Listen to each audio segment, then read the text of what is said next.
Hi there. We're getting back to the miraculous journey of Edward Tulane. Oh my gosh, you guys, we just left Edward, and he, of course, is getting a sharp pain somewhere inside of his china chest. And why is that? He was thrown in the garbage can, and then Lolly, Nellie and Lawrence's daughter, is actually taking out the trash. So sad. Now we get to see what happens to Edward. And here's the start of chapter 11.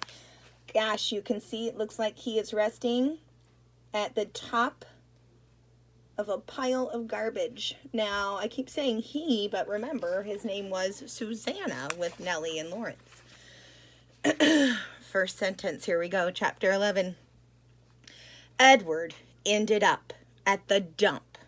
He lay on top of orange peels, coffee grounds, rancid bacon, and rubber tires. The first night, he was at the top of the garbage heap, and so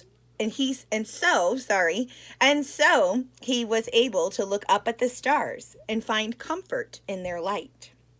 In the morning, a short man came climbing through the trash and rubble. He stopped when he was standing on top of the highest pile. He put his hands under his armpits and flapped his elbows. The man crowed loudly. He shouted, "Who am I? I'm Ernest. Ernest, who is king of all of the world. How can I be king of the world? Because I am king of garbages. And garbages is what the world is made of. Ha ha ha. Therefore, I am Ernest. Ernest, who is king of the world," he crowed again. Edward was inclined to agree with Ernest's assessment of the world being made of garbage, especially after his second day at the dump, when a load of trash was deposited directly on top of him.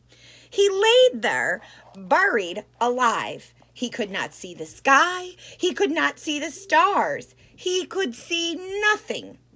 What kept Edward going, what gave him hope, was thinking of how he could find Lolly and exact his revenge. He would pick her up by the ears. He would bury her under a mountain of trash.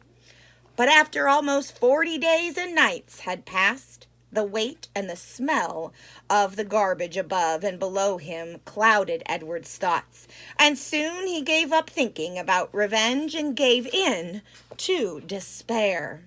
It was worse, much worse than being buried at sea. It was worse because Edward was a different rabbit now.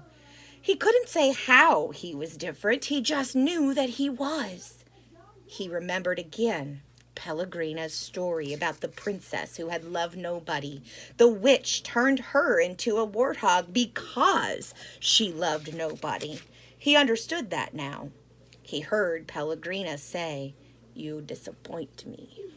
"Why?" he asked her. "Why do I disappoint you?" But he knew the answer to that question. It was because he had not loved Abilene enough. And now she was gone from him too, and he would never be able to make it right. And Nellie and Lawrence were gone too. He missed them terribly. He wanted to be with them. The rabbit wondered if that was love. Day after day passed, and Edward was aware of time passing only because every morning he could hear Ernest performing his dawn ritual, cackling and crowing about being king of the world. On his 180th day at the dump, salvation arrived for Edward in a most unusual form. The garbage around him shifted, and the rabbit heard sniffing and panting of a dog. Then came the frenzied sound of digging. The garbage shifted again, and suddenly, miraculously, lousely, the beautiful, buttery light of afternoon shone on Edward's face. Okay, guys. Now he's been on a journey on a dump. He's been on a journey at a dump. And we're finally figuring out how he's going to get out of here. He's hearing the digging and the panting of a dog. Make sure you check our Google Google Classroom. Gosh, I can't talk today.